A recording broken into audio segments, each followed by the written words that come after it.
네, 우리 사랑하는 개명교 청년 모든 여러분들 반갑습니다. 수요일 아침이고요.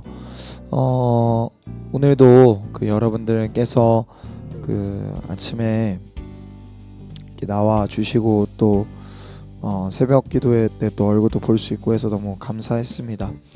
오늘 이제 6월 달이 좀 본격적으로 시작되고 있고 6월이 됐다는 얘기는 여러분들 기준으로는 1학기가 마무리되어가는 시점이라는 얘기겠죠. 대학생분들에겐요. 그럼 이제 기말고사를 앞두고 있다는 말이 되겠고 우리 직장인 분들한테는 이제 전반기를 마무리해야 되는 때가 왔습니다. 그죠? 4분기제로 가면은 2분기가 마무리되는 때가 이제 앞에 있으니까 또 행정적으로 처리해야 될 것들도 많이 있을 거고 또 분명히 정신 없을 텐데 여러분도 오늘 하루도 그럼에도 불구하고 힘들냈으면 좋겠고 함께 말씀 살펴보면서 나아갑시다. 잠언 11에서 15장까지인데 잠언을 읽는다는 것은 여러분들 저도 아직 부족한 부분들이 많아서 다 발견하기가 참 어려운데 잠언을 연구한 학자들의 의견들을 제가 좀 찾으면서 공부를 또 해보니까 잠언을 덩어리로 좀 읽는 것, 그러니까 이 주제가 여기에 왜 들어가 있는가를 생각해보면서 읽는 것도 꽤 의미가 있다라고 얘기를 해주었고, 한 가지 더 좀 유념해서 보았으면 하는 거는 잠언을 읽어 내려갈 때 어떤 흐름이 그럼에도 있을 거라는 것들을 좀 기억하고 읽었으면 좋겠습니다. 그러니까 단순히 격언 모음 같은 게 아닐 수 있다는 거를 생각을 좀 하면 좋겠고, 잠언 11장 좀 살펴봅시다. 제가 23에서 31절까지만 좀 읽을게요. 읽겠습니다. 의인의 소원은 오직 선하나 악인의 소망은 진노를 이루느니라. 흩어 구제하여도 더욱 부하게 되는 일이 있나니 과도히 아껴도 가난하게 될 뿐이니라. 구제를 좋아하는 자는 풍족하여 질 것이요 남을 윤택하게 하는 자는 자기도 윤택하여 지리라. 곡식을 내놓지 아니하는 자는 백성에게 저주를 받을 것이나 파는 자는 그 머리에 복이 임하리라. 선을 간절히 구하는 자는 은총을 얻으려니와 악을 더듬어 찾는 자에게는 악이 임하리라. 자기의 재물을 의지하는 자는 패망하려니와 의인은 푸른 잎사귀 같아서 번성하리라. 자기 집을 해롭게 하는 자의 소득은 바람이라. 미련한 자는 마음이 지혜로운 자의 종이 되리라. 의인의 열매는 생명나무라. 지혜로운 자는 사람을 얻느니라. 보라, 의인이라도 이 세상에서 보응을 받겠거든 하물며 악인과 죄인 이리요. 아멘. 여러분들 본문이 이야기하는 것들 중에 사실 이렇게 동의가 안 되는 것들이 쉽게 나타날 수 있어요. 예를 들면 흩어 구제하여도 더욱 부하게 되는 일이 있나니 과도히 아껴도 가난하게 될 뿐이라. 여러분 우리가 예를 들면 TV나 이런 프로그램들 혹은 웹상에서의 광고들을 보고 좀 어떤 사람이 불쌍하다라는 생각이 들어서 누군가가 좀 불쌍하고 안타깝다라는 생각들이 들 수 있죠.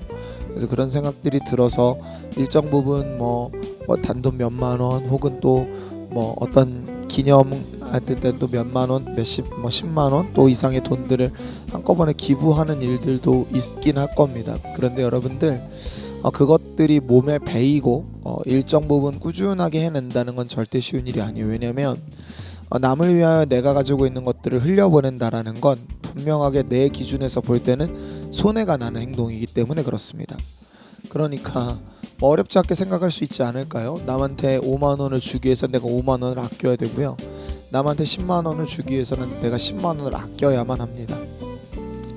그런데요 여러분들 이것들이 어떻게 우리에게 풍요로움을 가져다주고 나에게 윤택함을 가져다 줄까요? 그러니까 마치 어떤 공식과 같이 내가 남에게 풍요를 베풀면 내가 100% 풍요로워진다 라고 말할 수 없을 것 같다라는 거죠. 자, 그럼 여러분 이런 말들은 좀 어떻게 이해를 해보면 좋을까라는 생각을 아침에 해보았습니다. 일단 크게 두 가지 관점을 생각해 볼 수 있을 것 같아요. 먼저는 뒷부분에 좀 답이 있는 것 같습니다. 28절이에요. 자기의 재물을 의지하는 자는 패망할 것이나 의인은 푸른 잎사귀 같아서 번성하리라 라고 얘기를 합니다. 그러니까 재물을 의지한다라는 것들은 재물이 나를 지킬 것이라고 생각하면 망한다는 거예요. 왜 그럴까요? 재물이 지키지 못하기 때문이죠. 여러분 잘 알려지고도 유명한 말이죠. 돈으로 침대는 살 수 있어도 잠은 살 수 없습니다.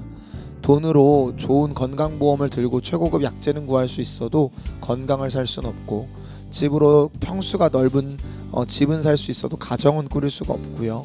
집으로 많은 웃을 만한 것들을 살 수 있지만 진짜 행복은 살 수 없을 날이 많이 있습니다. 대부분 커뮤니티나 여러분들 이런 곳에서 말하는 SNS에서 말하는 게 뭐죠?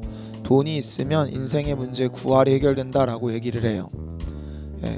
근데 그 10%가 해결이 안 될 겁니다. 반대로 돈이 없으면 수만 가지가 문제일 것이다라고 말하지만 돈이 주인이 아니면 그 수만 가지의 것들은 절대로 우리를 힘들게 하지 못할 것들입니다.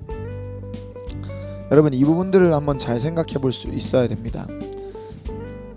자기 집을 해롭게 하는 자의 소득은 바람이라 미련한 자의 바람이라고 하고 미련한 자는 마음이 지혜로운 자의 종이 될 거라고 얘기를 해요. 여러분들 결론적으로 무엇을 말하는 거냐면 돈이 우리 삶의 주인이 되고 돈이 나를 지킬 것이다라고 생각을 하게 되면 결론적으로 돈의 노예가 되어서 살아가게 된다는 말입니다. 여러분 있을 수도 있고 없을 수도 있는 것들, 그러니까 있다가도 없고 없다가도 있을 것들에 너무 가치를 두는 것은 위험할 수 있습니다. 왜냐하면 그것들은 분명히 우리 삶을